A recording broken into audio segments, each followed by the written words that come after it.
Good morning, good afternoon, or good evening. Whatever time it is for you, I'm Cyclone. It's time for more Let's Play Train Simulator Classic.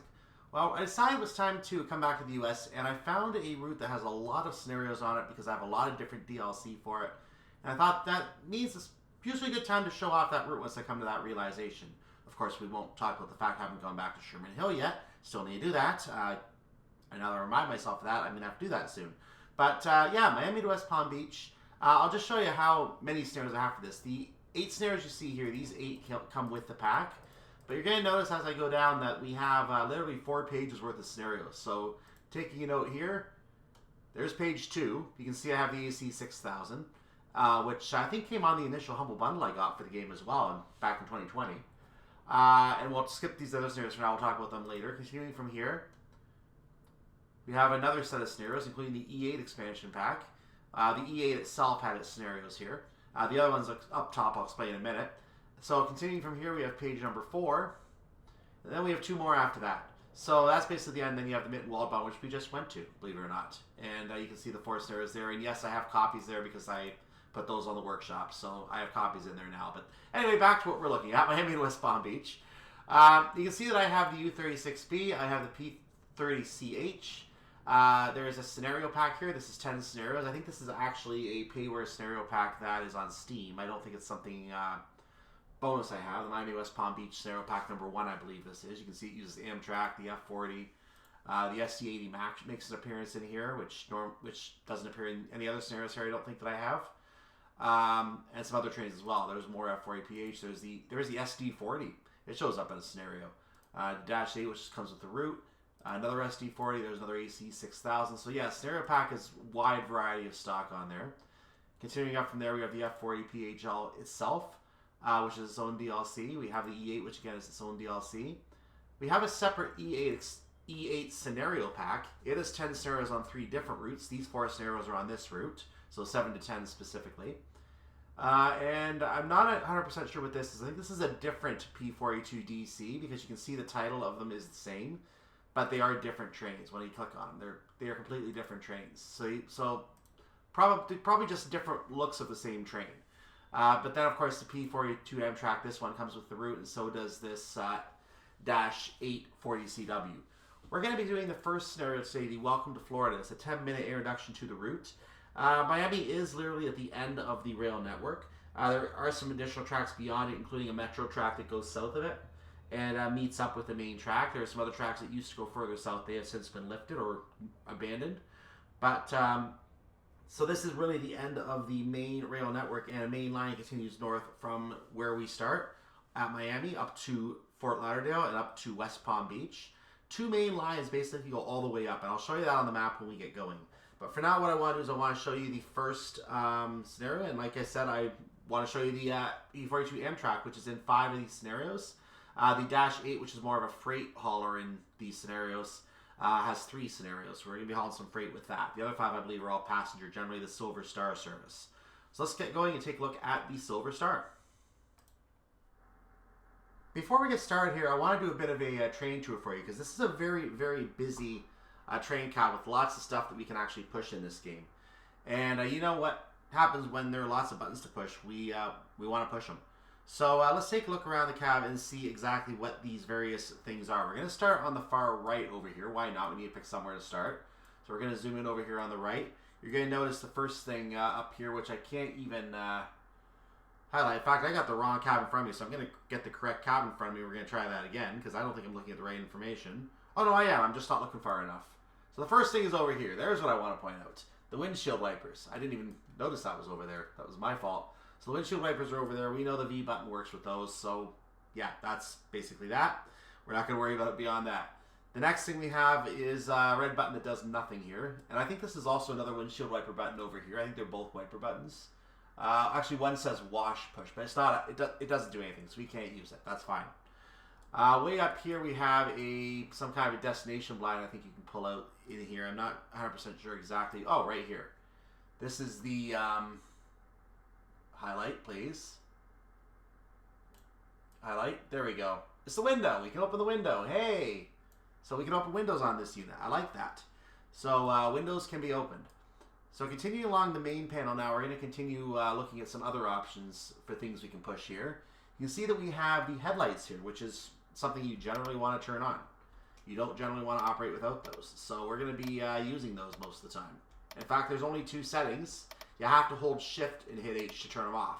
So it's H and Shift H to turn them on and off. But the switch below obviously moves with it, so we don't have to do anything with that. It's just the rear headlight configures itself based on you setting the main headlight. The buttons next to that don't do anything, so we're not going to worry about any of those 2 buttons next to it because they're kind of useless. Oh, here's the thing I was trying to find before. There's another thing up here, which is the crossing lights. Not 100% sure what they do. I'm going to assume you use them when you pass a crossing. I don't know. I've never actually seen that term, so that's something I'm going to have to figure out. The locomotive brake is underneath it, but we know what the locomotive brake does right over here, the independent brake. And nearby is also the alerter response, the response to the alerter. So if you don't push the controls for 90 seconds, you actually have to push the alerter, which you can also do with Q because there's no AWS. So Q serves as the alerter response in this case as well. And a little further down, there's a thing down here, which I think is a dead man's pedal. No, it's the horn sequencer. I'm not sure what the horn sequencer does. Probably just changes the horn. So trying to continue along the panel here, we can see the throttle standing right there. Actually, that's the automatic brake. Sorry. That's the automatic brake. The throttle is probably somewhere nearby. You can see, obviously, the brake operates like you expect. That's a full release, and now it's set for a minimum application. They can continue all the way up, and eventually it's a little smooth to start, and then it goes into a setting where you lock it in. So obviously it starts out partially applied, and that's all you need when you start out generally. So very nice looking brake. I like how that brake operates from what I can see so far. I think these are the engine buttons. Yeah, start up, shut down, exactly what they are. These are the engine buttons. Next to that we have a screen which has data on it. So you'll find things like the, like this is the main control display, you'll find some data on it. The local information display is right next to it, which also shows some data on it. What else would you expect? I saw something highlighted here. The combined power handle. So it also serves as a brake apparently. I guess there's a brake on the combined power handle. The other brake is additional braking power if you need it. And I saw a reverser over here, I think. Yeah, that's the reverser right there. So that's the main bulk of the things we need to point out. There are more windows up above the train, by the way. I'll probably show you those when we get, or blinds, sunshades as they're called. So you would, let's zoom out for a second, you would turn on the sunshades. And it's not doing anything right now, so I don't know why. But, okay, I guess you have to look further up for those. Anyway, I'm not going to worry about it right now. We do have things like a dome light over here as well. This is something I'm probably not going to worry too much about because I don't know exactly how that's supposed to work. There it is. Dome light. We might check later and see exactly what that does. But as you can see, I can't really tell what it's doing right now, so I'm not going to worry about it.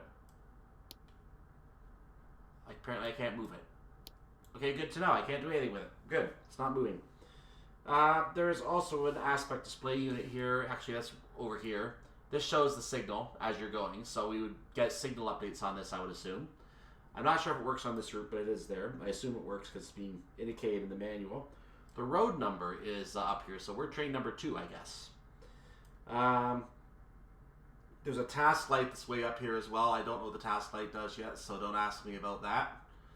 And if I switch over to this side of the cab, you can see we have a clipboard over here. The clipboard doesn't do anything, but above this we have buttons like the horn.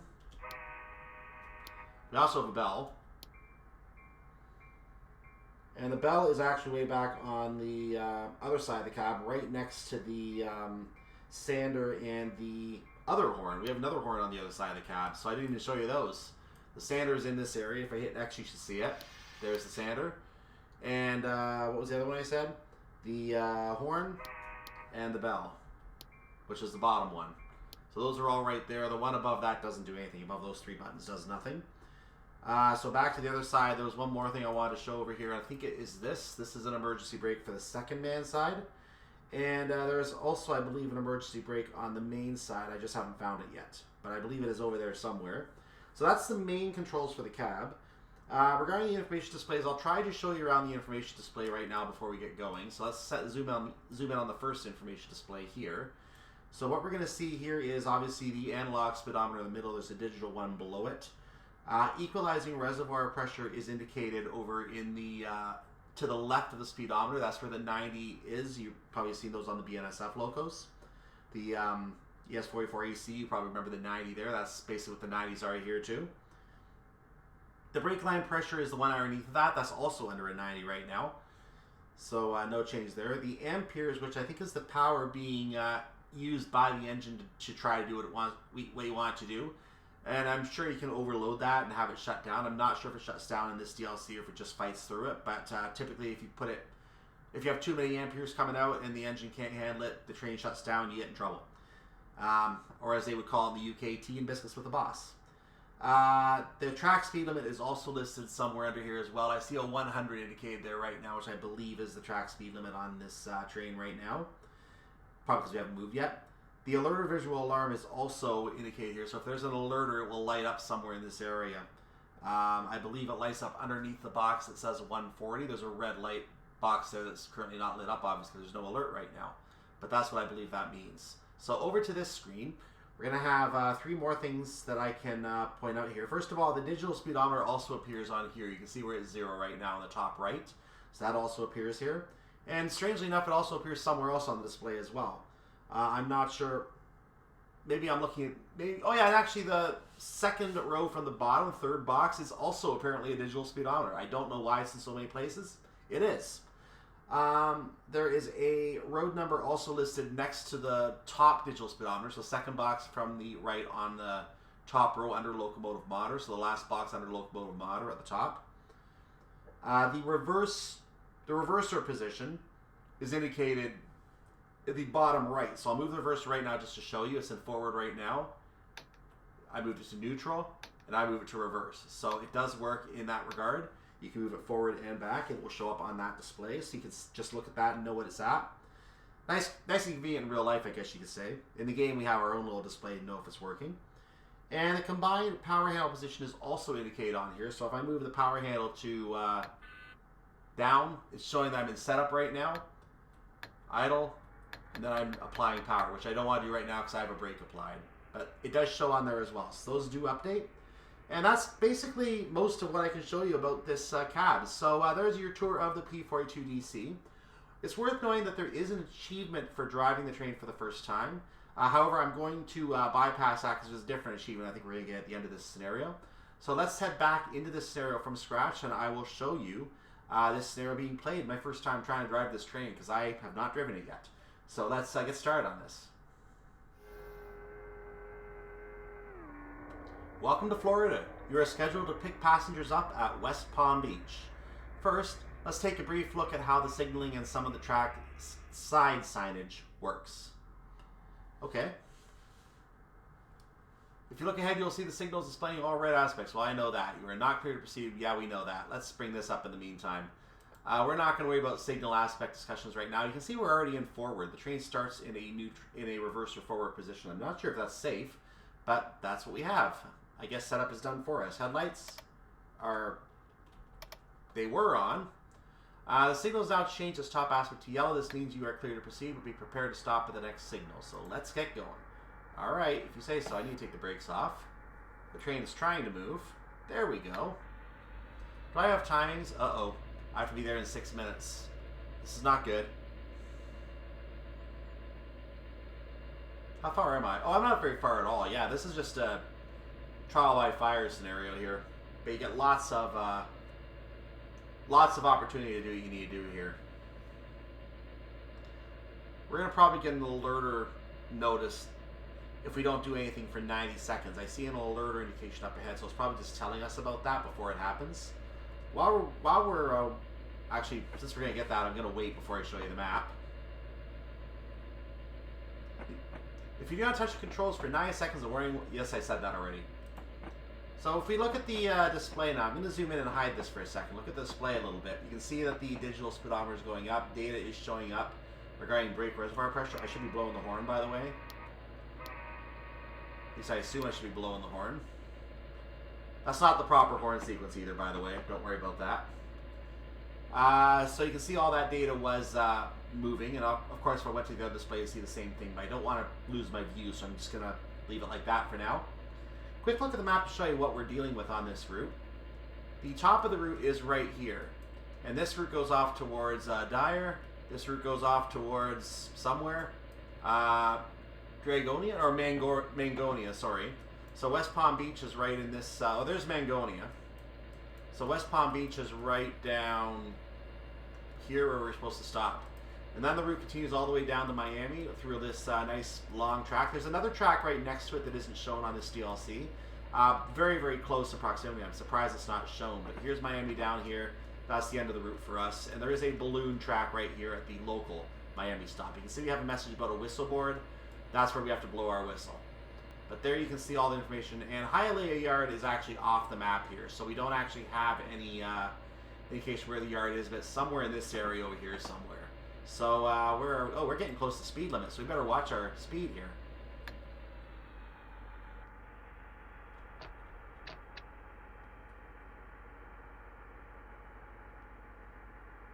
Might come close to the 90 seconds. We're going to get a route fact. We are due for a route fact. Our next station is West Palm Beach. The route then continues south for a further 70 miles along the Atlantic East Coast to Miami Center, which contains the new Miami Airport Station. Yay! Along the way, we'll see... That is not up long enough. We're going to see something along the way. I don't know what. You can pause and read it on YouTube. But they don't give us enough time to read that. Truly unfortunate. Now, why are we not being given... Do I have to be ready to stop?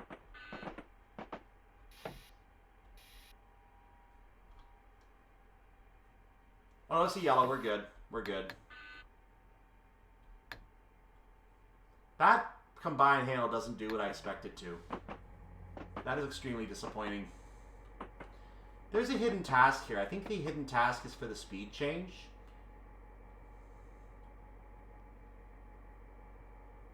So it's a hidden task. The reason that our task is showing West Palm Beach Track 1 and the amount of time is, the amount of distance is not going down is because of the, because that hidden task at speed change is what is causing us to not be able to do. See, we have 1.22 miles to go. So that's 4/10 of a mile ahead. Then we're going to be able to go ahead and move into the station from there. So we are being, on the lower left, we're not getting any indication of the correct distance or ETA. Well, ETA is updating, but of the correct distance away, because we are looking at information for a hidden task that is not visible on our task pane. So as you can see, sometime between this DLC, between Sherman and this DLC, I don't remember exactly where, they started doing hidden tasks instead of putting every single waypoint in. So remember the Sherman Hill scenario, the introduction, you had 20 different waypoints? The waypoints aren't in this scenario. They are there, you just don't see them. So they must have started experimenting with doing that and making scenario text logs easier to read around this time, perhaps. The speed ahead will be, I'm going to pause this time. The speed ahead will be changed to 20 miles per hour. Start to slow down now so you do not exceed the speed limit. Also be prepared to stop at West Palm Beach Track 1 to allow passengers to board. See, if I did not do that, it would not have given me enough time to read it. Am I going to get down in time?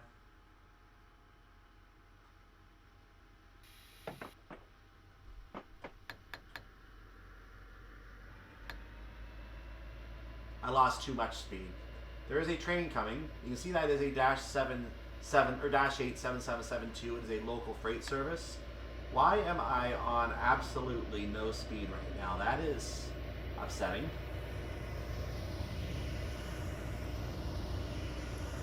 Well, something I'm learning is that the speed cuts off quickly on this train. I don't know if I like that. That might affect my ability to stop within the required time here. I am within 0.2 of a mile, so I shouldn't be too bad. I should be on the station before the minute is up.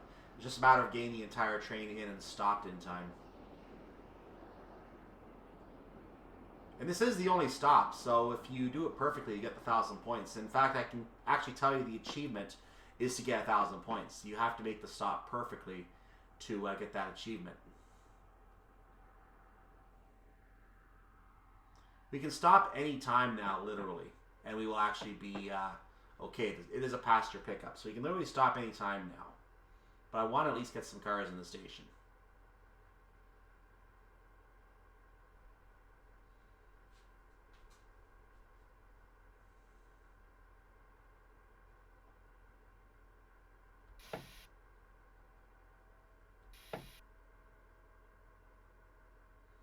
So as you see, I've started to slow down, but I haven't actually hit the brakes fully yet. Now I'm going to go ahead and start hitting the brakes fully because we are getting into the station fully at this time. And now we need to get the doors open for our task anyway. So here we go. Arrival at West Palm Beach. That's it. Let's look at the train.